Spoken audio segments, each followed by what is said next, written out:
When I was 4 years old, I lost my parents to a tragic car accident. I don't remember much about the accident except that one moment I was in the back seat, and the next time I opened my eyes, I was in the hospital. Being a child, it was so scary for me to wake up to nurses and doctors walking around me. I remember a CPS worker sitting by my bedside explaining to me that my parents had passed away and that I would need to go stay with another family for a while. It was also confusing and overwhelming. After that, I went through a lot of changes. I stayed with different families in foster care, none of whom felt quite like home. Then, at the age of 5, I was finally introduced to Lorraine and James, who had been longing for a child of their own. From the moment I met them, I could sense their warmth and genuine care. They embraced me as their own without hesitation, filling the void in my heart that had been longing for love and belonging. I thought, after all the tragedy I had suffered through, I had finally found a second family of my own. From the moment I was adopted and had to move in with them, I did notice that James was extremely strict and disciplined, and Lorraine always seemed to defer to his authority. It wasn't until much later that I learned the reason behind James's demeanor. He was an army veteran who had been injured in action years ago. His military background explained why he insisted on everything being meticulously planned and executed, down to the very last detail. Despite understanding the root of his behavior, it didn't make it any easier when he would get angry and raise his voice, especially over seemingly trivial things like being a minute late for church on Sundays. His strictness sometimes made me feel on edge, walking on eggshells to avoid his anger. Lorraine, on the other hand, was a bit more chill, and she liked to drink when James was not around. I have seen her finish the entire bottle of wine just by herself. She always seemed really sad and lost in her thoughts. She would seldom ask me about my school or about my homework. The only thing she did the whole day besides drinking was cook food and clean the house, because James was quite strict about it. In the beginning, we all got along, and I didn't see a lot of fights between them. However, as time went on and I grew up, I started realizing that James was actually abusive. For James, nothing mattered to him more than my grades. He would constantly tell me how I needed to step up my game if anyone scored more than me. He would also sometimes get angry and slap me if I got even 1 mark less in my exams, and would call me stupid.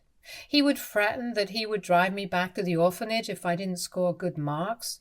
As a child, I didn't know that this wasn't actually possible, so it would terrify me every time he brought it up. I would constantly work hard to please him just to ensure that he would not give me back. I would also notice that Lorraine and James would have arguments, after which James would drag her into their bedroom. She would have punch marks all over her hands and face. In the beginning, I did not understand why, but then I realized that he was physically assaulting her. He didn't want me to see him beating her up in case I ever spilled the truth in front of others. Hence, he would drag Lorraine inside the bedroom. I just didn't understand why Lorraine never called the police on him. After their fights, all she ever did was sit and cry silently for hours on end while James would drink beer and watch TV. After realizing that he was abusive, I was afraid to be alone around James or do anything to piss him off. But as anyone who has grown up in an abusive family knows, abusers will find any excuse to unleash their anger on you. It didn't matter how careful I was or how much I tried to avoid upsetting him. He always found a reason to lash out. In the beginning, it was always my grade, but as I started growing up, his targets shifted. Suddenly, it wasn't just about my academic performance. It became about trivial things like the clothes I wore, the friends I hung out with, and if any guy was interested in me. He would constantly tell me how I needed to come back home straight from school, as hanging out with friends would only distract me. According to him, my friends would amount to nothing, so I needed to keep my head down and study. Unbeknownst to James, Lorraine quietly allowed me to spend an hour with my friends after school. She understood that James wouldn't be home until later in the evening, so she saw it as a small opportunity for me to have some semblance of normalcy and social interaction outside of our tense home environment. It was a brief respite from the constant pressure and scrutiny that I faced at home, and I cherished those moments with my friends, even if they were fleeting. This subtle act of kindness of Lorraine's meant a lot to me. However, things worsened dramatically when James lost his job. The loss of his job seemed to intensify his frustration and anger, exacerbating the abusive atmosphere in our home. With the added stress of financial instability, James became even more unpredictable and volatile, lashing out at the slightest provocation. One night, I remember Lorraine had just finished preparing dinner, and as James sat down at the table, he took one look at the meal and exploded into a tirade about how it wasn't up to his standards. He started yelling and slamming the table, telling her how she wasn't good enough, and if she could not cook properly, he would not hesitate to kick her out to the streets. He threw his plate on the wall while me and Lorraine sat terrified just watching him. I could feel my whole body shaking. Later, when I ate the food, I didn't find anything wrong with Lorraine's cooking. As time went on, James's drinking got worse and worse since he was unemployed and had nothing to do but laze around the whole day. I would wake up in the morning and see beer cans everywhere in the living room, which Lorraine would have to clean up. I was also not able to hang out with any of my friends during this time, since James would ask me if I was even a minute late coming back home after school. When I turned 15, one of my classmates, Harry, confessed his feelings for me and asked me out on a date. I was nervous about James finding out, but being a teenager, I wanted to experience what it was like to go on a date and explore my feelings. So, despite my apprehension, I agreed to go out with Harry. We met up at a local coffee shop after school, and we spent the afternoon chatting and getting to know each other. Going on that date was the best decision in my life because that is how Harry and I fell in love with each other. He was everything that James was not. He was gentle and kind to everyone, including animals. He would bring me my favorite flowers whenever he could after saving up his pocket money. I did not have a good male role model, so I never really expected anything from Harry. However, he treated me just right. James was always a bit suspicious and would ask me if I was hanging out with any guys. I would refuse while secretly praying that he would not find out the truth. Luckily, I was not allowed to have a phone, so there were no incriminating messages for him to read and find out. Harry and I were always careful about our dates, and we didn't even tell our friends that we were dating so that the news would not spread. Harry understood how scared I was of James, and he didn't mind keeping our relationship a secret. When prom came around, Harry and I both agreed that we would attend the dance together with our friends group to avoid any suspicions. However, when James found out that I wanted to attend prom, he refused to let me go. He told me how it was just a waste of time and refused to buy me a dress. Honestly, I did not care about a new dress since I just wanted to have a good time with my friends. I pleaded with him to let me go, since I had always scored good marks just like he wanted, but he scolded me saying these friendships were going to mean nothing and that going to the prom wasn't even a big deal. He and Lorraine had an argument over it since she didn't see any reason why I should stay at home when all my classmates would be out. This is when I remember James saying how teenagers had no sense of right and wrong, and that he wasn't going to let me go just so I could fool around, when I could stay at home and be safe. I pleaded and pleaded with James, trying to reason with him and explain how important this event was to me as a teenager. But no matter what I said, he remained adamant, dismissing my desires as frivolous and insignificant. He threatened that if I sneaked out to attend prom, he would lock me out. On the night of prom, I was the only one who didn't attend, and I spent the entire night crying all alone in my room. I was growing sick and tired of living with James. After high school ended, it was difficult for me to meet with Harry as I was not allowed to go out, and I didn't have a phone either. I asked James if I could have a phone, and he told me how at my age I didn't even need one. I tried to reason with him that I would be going away to college and everyone had a phone, but he told me that if I needed a phone, then I should pay for it myself. This is when I decided to get a part-time job where I could work until I had to go away for college. The pay was crap, but it allowed me to earn some money and become a bit independent. I could also hang out with my boyfriend Harry, then without James finding out, since I would just make up excuses that I was at work while I was meeting him.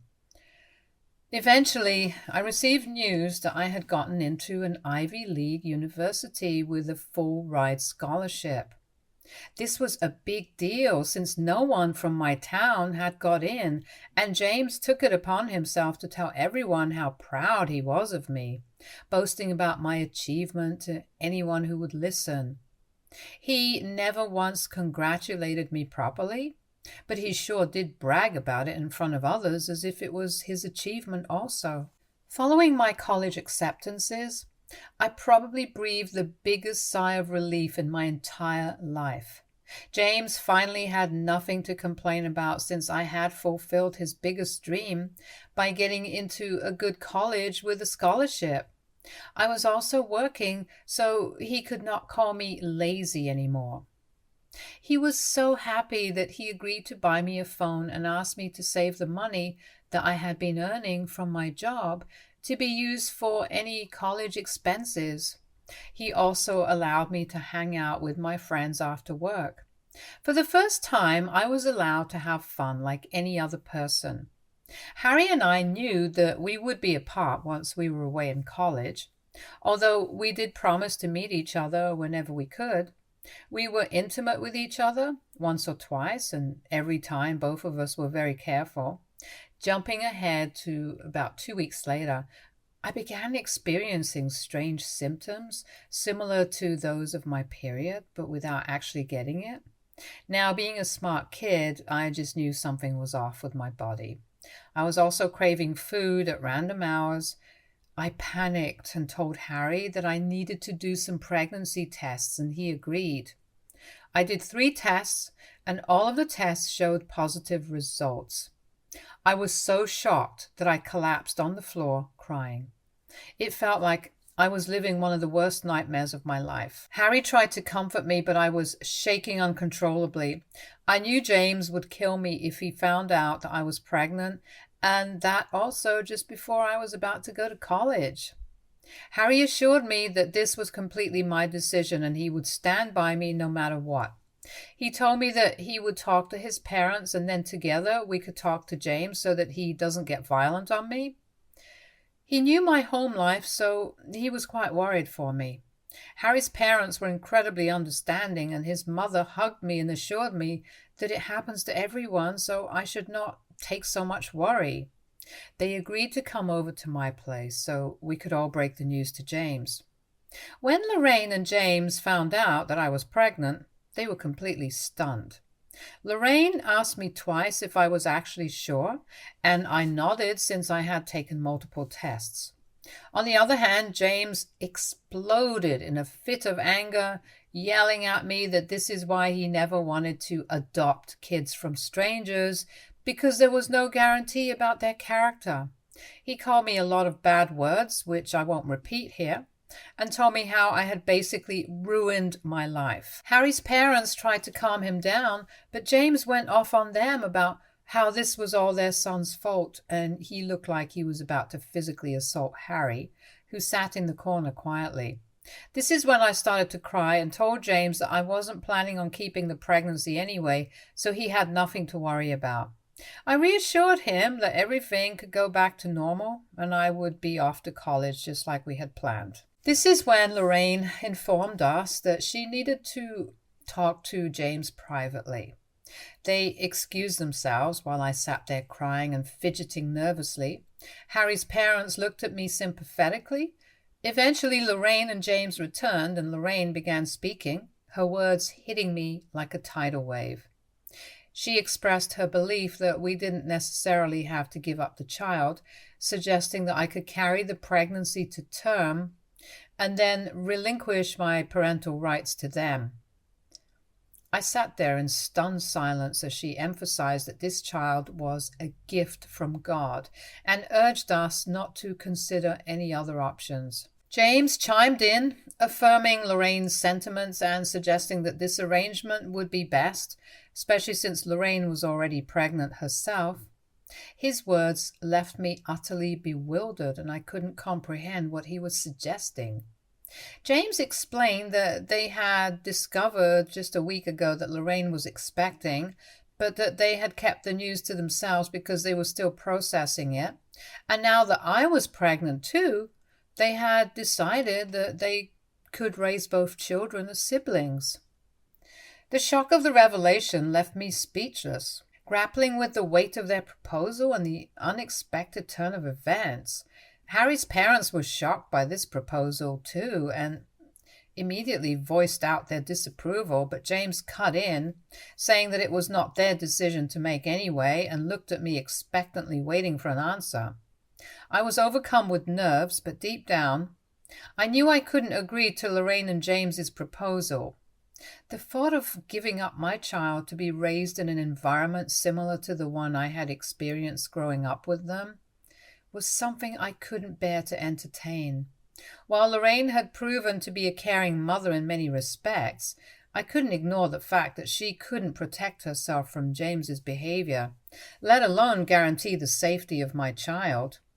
The idea of subjecting my unborn child to the same uncertainty and potential harm was out of the question. As much as I cherished the idea of becoming a mother one day, I knew that the timing and circumstances weren't right for me. I couldn't bring a child into the world under these conditions, knowing that I couldn't ensure their safety and well-being. I firmly told James that although I was extremely happy that I would be getting a sibling soon, I could not go through with my pregnancy as I was not mentally and physically strong enough to go through the ordeal. Also, I couldn't fathom the idea of watching my child grow up with Lorraine and James and pretend that they were simply a sibling. The thought of living a lie, denying my own child the truth of their parentage, was something I couldn't bear to face. Lorraine began to cry as she heard my decision, telling me how disappointed she was that I could not do this for her when she had sacrificed so much for me. James looked pissed and got up from his seat to pace around the room. I tried to explain to them, but they refused to understand. Harry's mother chimed in, saying she agreed with my decision and that she could make an appointment for me with the gynecologist so we could proceed with the next course of action. This just made Lorraine cry even harder, and James began to yell if I was happy now that I was hurting her so much. He then told me that I needed to get my things and leave the house. My eyes widened in shock as James said that. He was sick and tired of having me around the house when I was nothing but ungrateful and selfish for not giving them my child. Harry's parents gently told me to pack my things as quickly as possible since they could see how volatile James was becoming. I ran upstairs to quickly pack all my important documents and albums along with whatever clothes I could get my hands on. When I came downstairs, James warned me to take whatever I could because he would be throwing all my things and burning them the next day. I tried to talk to Lorraine, but she refused to even look at me. As I was walking out, James told me that I should not bother coming back ever again. I just didn't understand what I did so wrong for them to disown me so mercilessly as if I meant absolutely nothing. I went back home with Harry and his parents, who graciously offered me a place to stay. The next few days were a blur as Harry's parents took me to the gynecologist where we made an appointment for the much-needed procedure. It was a decision that weighed heavily on both me and Harry, but under the circumstances we knew it was the best choice for our futures. After the procedure, I spent the next few days just recovering while Harry didn't leave my side for a minute. Him and his parents were extremely kind and took care of me the best that they could. Throughout all this, James and Lorraine never once contacted me.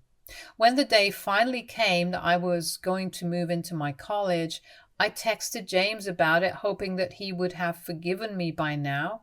However, he replied back saying how much of a failure and disappointment I was, and how I had turned into a prostitute. Hence, he wanted nothing to do with me. He wrote that he didn't want his bio kid to turn out like me.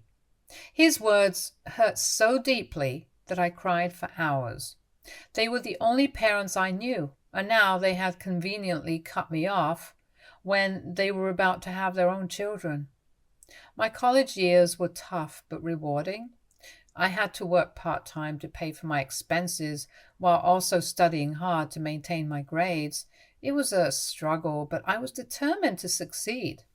Thankfully, Harry stuck by me through it all, just like he had promised. He would come and visit me at college whenever he could. Honestly, his unwavering support kept me going, even when things got tough.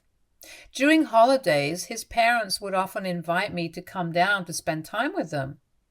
With them, they started to feel more like family. I graduated from college with honors, earning the distinction of cum laude. Harry and his parents were there to cheer for me during my graduation ceremony. I landed a nice, cushy job in my field. It was a proud moment for me, knowing I'd worked hard to get there. Eventually, Harry and I moved in together, and as time went on, our relationship only grew stronger. We supported each other through the ups and downs of life. After several years of being together, we decided to take the next step and tie the knot. Our wedding day was a beautiful celebration of our love and commitment to each other, surrounded by our closest friends and family. The thought of inviting James and Lorraine to my wedding didn't even cross my mind.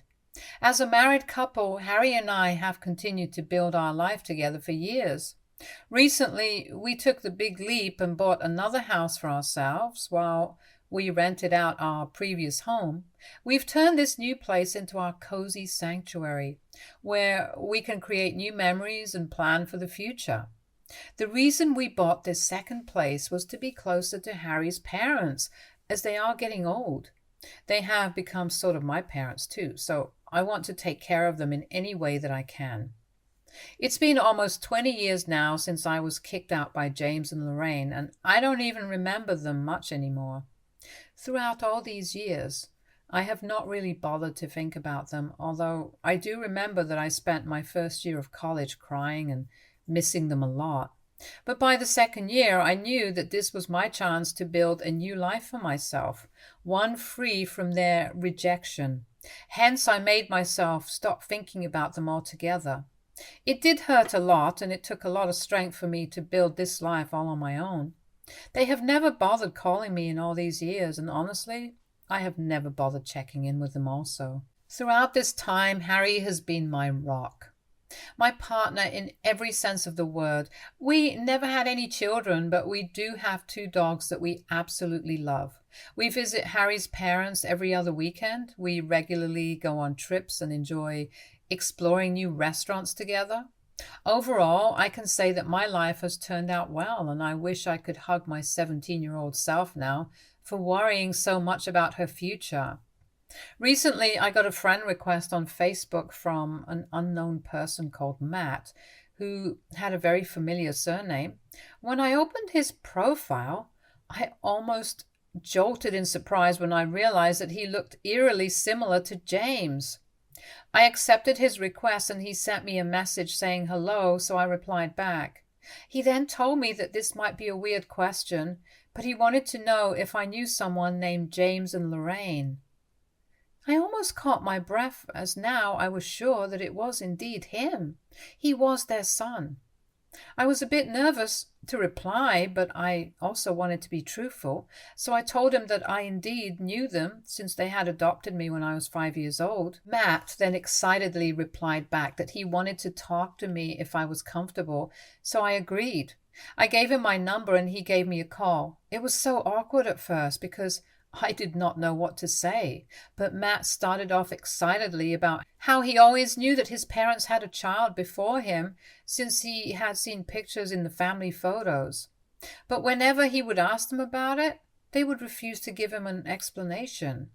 He told me that he had been searching for me for a very long time, as he had found out my name from the people back in our hometown, and as luck would have it, he had accidentally stumbled onto my profile recently. He said that he had no reason to contact me except just to know the truth. Matt's earnest request for the truth left me feeling conflicted, but ultimately I knew I had to be honest with him. With a heavy heart, I began to recount the painful events of my past, including how his parents had asked me to give up my child for them and subsequently kicked me out when I didn't comply. I held nothing back as I revealed how they had been absent from my life for all these years, and the only reason I had managed to survive was because of the kindness and support of my husband's parents. It was a difficult conversation filled with raw emotion and painful memories which I had long since kept hidden inside me. As I spoke, I could sense the shock and disbelief in Matt's voice, but he listened attentively, absorbing every word. When I finished, there was a heavy silence from his side. After taking a moment to comprehend what I had just said, Matt told me how he had no idea that his parents had treated me so unbelievably cruelly, and that he had always assumed that I had run away of my own will, as that is what they had apparently told everyone back in our hometown. He told me that he never imagined his parents could do such a thing and thanked me for my honesty. With a tone of sincerity, he apologized to me on behalf of his parents, expressing regret for the pain that they had caused me. After our conversation, I've been feeling grateful that Matt made the effort over the years to reach out to me. His understanding and support have brought me a sense of comfort and validation. However, I can't shake the worry about how James and Lorraine will react once they find out that I've shared the truth with Matt. AITA for telling him the truth, or should I not have interfered and kept my mouth shut? Update 1. I just wanted to update you that I was in fact right to worry, because in just a matter of 24 hours, I have received multiple calls and texts from Lorraine and James. I have never really changed my number in all these years, so I guess it was easy for them to find me. They have sent me multiple messages calling me various names, but mostly their anger stems from why I shared our family's secrets with Matt and accused me of betraying their trust. James wrote in a message that I should have just kept my mouth shut as I had for all these years and not tried to come in between him and his son. Feeling overwhelmed and unsure of how to respond, I've been avoiding their calls and messages, unsure of how to navigate this unexpected confrontation. Update 2. I told my husband about all this. He had no idea about Matt reaching out to me. However, when he found out that I had spilled the beans, he thought that I should not have done that. He clarified that it was not because telling the truth was wrong, but because he thought James was clearly unhinged, and now this would just add unnecessary drama into our lives. I did talk to Matt about everything, and he informed me that after our conversation, he confronted James and Lorraine, who tried to deny everything. They told him that I was nothing but a liar and a selfish person who used them until I could get away to college. However, Matt didn't believe them and asked them to stay away from his kids. He also informed them that he would be cutting them off and would no longer be helping them out financially. Matt then went on to tell me how he and his wife had recently adopted twins, but James and Lorraine were not exactly thrilled about it and had refused to even come and visit his children. It had made him question their behavior, but they had brushed his concerns off. However, after reaching out to me and finding out the real story of my past, he realized exactly why they were not so happy with him adopting his kids. He told me that he had no idea that James and Lorraine would lash out at me and assured me that he would ask them to back off. He even invited me to visit his twins whenever I could find time, telling me that regardless of how his parents treated me, he would always love to get to know me better since I was his sibling anyway. After my conversation with Matt, I do feel much better. Honestly, I'm really surprised by how sweet he is and how different he is compared to James and Lorraine. I might actually take up his invitation and visit his children one of these days with my husband. Update 3. So it's been 7 months since my last update, and since some of you have been asking for an update, here it goes. I took the step to block James and Lorraine from all communication channels, so I haven't received any threatening messages from them. Additionally, Matt did intervene and spoke to them, so I'm sure they had no choice but to back off. In the past few months, me and Harry have visited Matt and his wife at least 4 times, and they have been incredibly welcoming each time. We've spent hours catching up, sharing stories, and bonding over our childhood experiences. During these visits, I've had the opportunity to spend time with Matt's twins as well, who are absolute bundles of joy. I'm genuinely grateful now that Matt reached out to me, and I am happy for the newfound connection with him and his family, as it helped me heal from the wounds of the past. Stay tuned for more stories from our girl relationships.